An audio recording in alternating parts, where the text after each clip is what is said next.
Hi, my name is Nikki Bevan and I'm a mind management coach.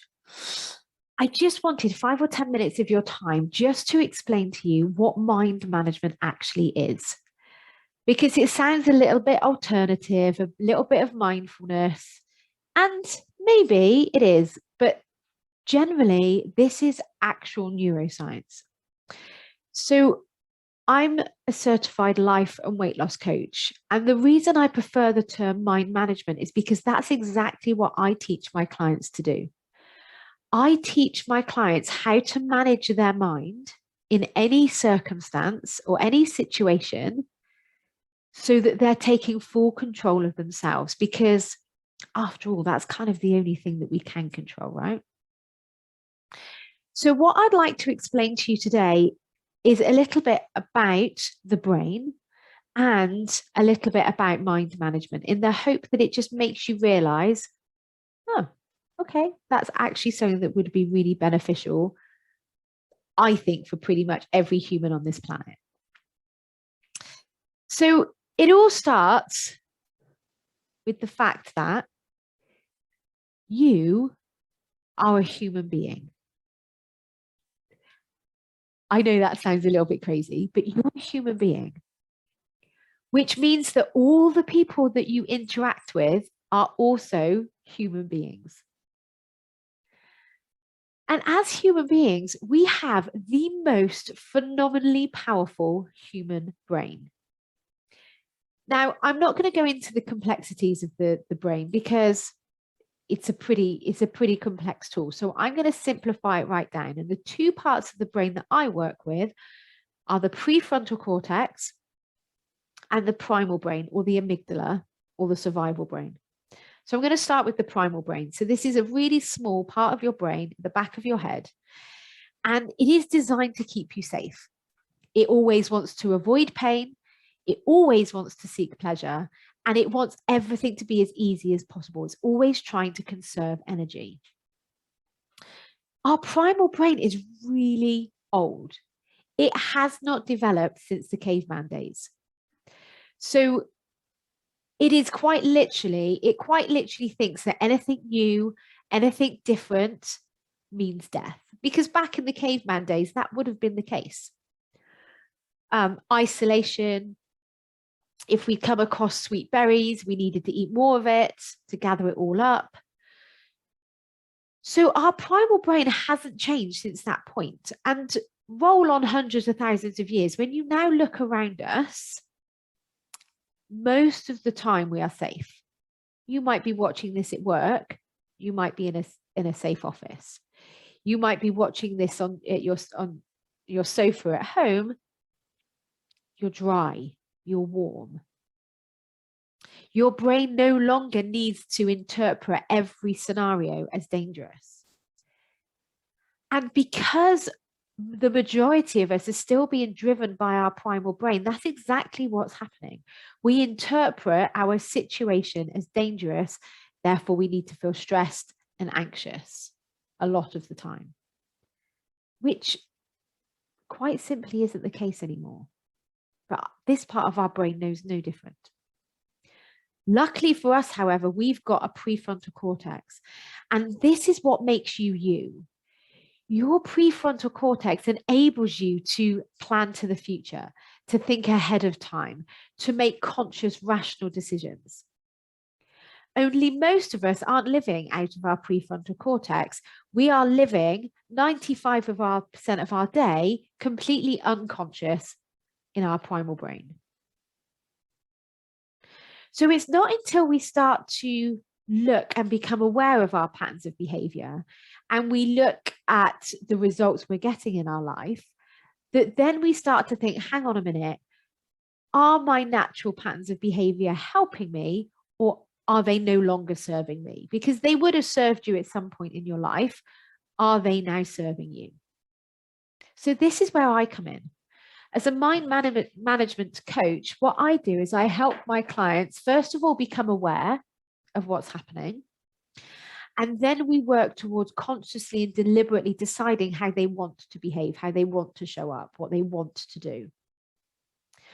So here is how the world works. Now, this particular way of describing it is from Brooke Castillo at the Life Coach School. It's called the model. And this is how I coach my clients. But ultimately, it's like gravity. This is how the world is working, only this goes against everything we've ever been taught. So life gives us circumstances. It gives us situations and events that we have no control over. Those circumstances could be the weather, other people's behaviors, bereavement and illness. It could be a to-do list or a task list. It could be equipment breaking down. It could be a bar of chocolate or a glass of wine. So the circumstances are basically anything outside of our head and therefore outside of our control. We cannot control the weather. We cannot control other people's behavior. We cannot control the amount of chocolate that's in a supermarket. We cannot control whether equipment is going to break down or whether the internet isn't going to work properly. We have no control over circumstances. And circumstances are completely neutral. Now, what I mean by this is that two people could experience exactly the same circumstance and have very different emotions about it. The reason that happens is because our brain gets involved and our brain will give us an interpretation or an opinion of the circumstance, and we will have thoughts about it. How we think creates an emotion within our body. So this has been proven by neuroscience. The reason why we experience any emotion, good or bad, is because of the thought that we're having in our head. Good thoughts send good chemicals, negative thoughts send negative chemicals. But you don't even have to label them as good or bad or negative or positive. And a feeling, an emotion is just a vibration in your body caused by a thought you're having in your head. So your thoughts create your feelings. How you feel drives all of your actions, or in some cases, inaction. And what we do or don't do gives us a result in our life. So this is happening, whether you want to believe me or not. This is how the world works. And when we actually start to accept this and take responsibility for ourselves, now we can control our life. But the first step is becoming aware of these thoughts. So, for example, you might have 5 things on your to-do list. And you might have the thought, I haven't got enough time. Now, time is interesting because time just is. Like, we can't actually manage or create more time. All we can do is manage our thoughts around it. But when you're thinking, I don't have enough time, that's going to make you feel maybe panic, maybe anxious. And when you're feeling anxious, what do we see you doing? A lot of the time, we then see you trying to avoid that emotion. So we might see you scrolling on your phone. You might be checking your inbox. You might be looking at maybe responding to that phone call that maybe could wait. Maybe in your private life, we would see you reaching for the chocolate to try and feel better, or that a second glass of wine to try and feel better, or buying the new item of clothing in order to feel better. What we don't see you doing when you're feeling anxious is actually just getting on with the tasks. So that thought, I don't have time, ends up creating a result of you wasting time because of the actions that you're taking. Someone else might look at that to-do list and go, oh, I've got loads of time to do that, which is going to make them feel calm. So that thought will make them feel calm. And when they feel calm, what do we see the person doing? Well, they focus on a task, they get it done. They focus on the next task. They're not getting distracted. They're not chatting to their mates. They're not wasting time. They're just going through the to-do list, giving them the result of getting it done. So if it's the circumstance that makes us feel, how is it possible that different people feel different ways? because of thoughts that we're having in our heads.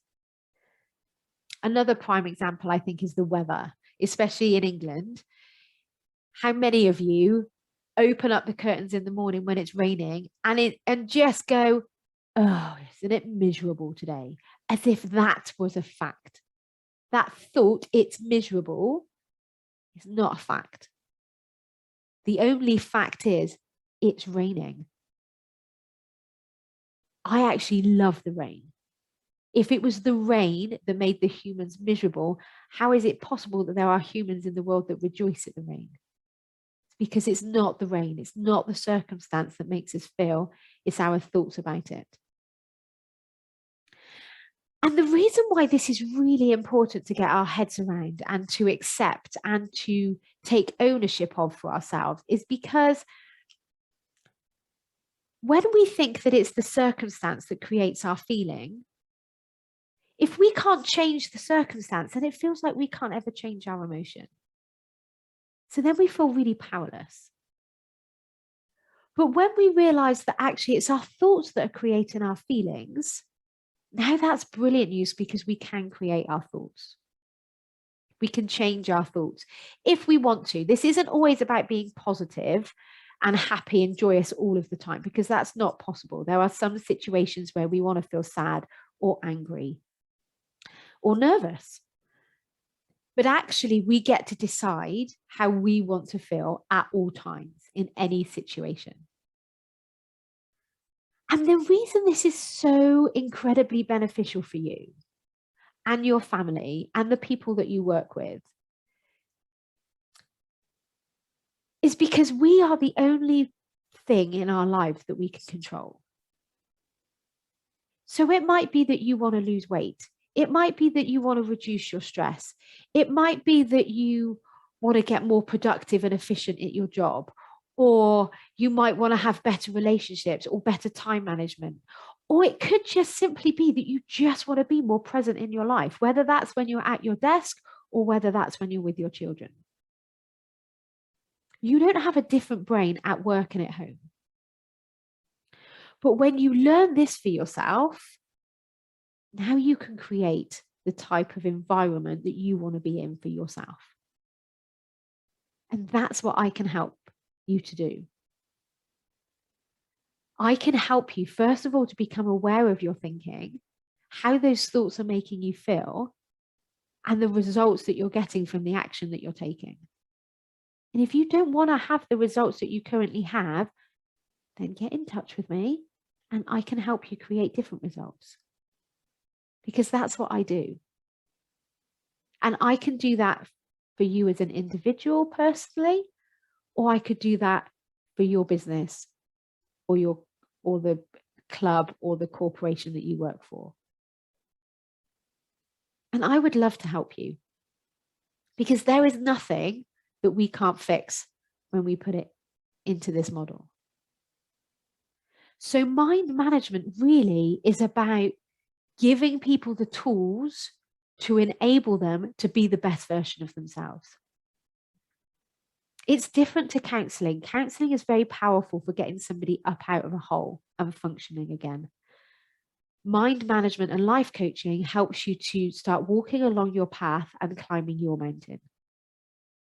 The two together are very powerful. So if this resonates with you and if you're intrigued, then please get in touch. I'd love to have a chat. Take care. Bye.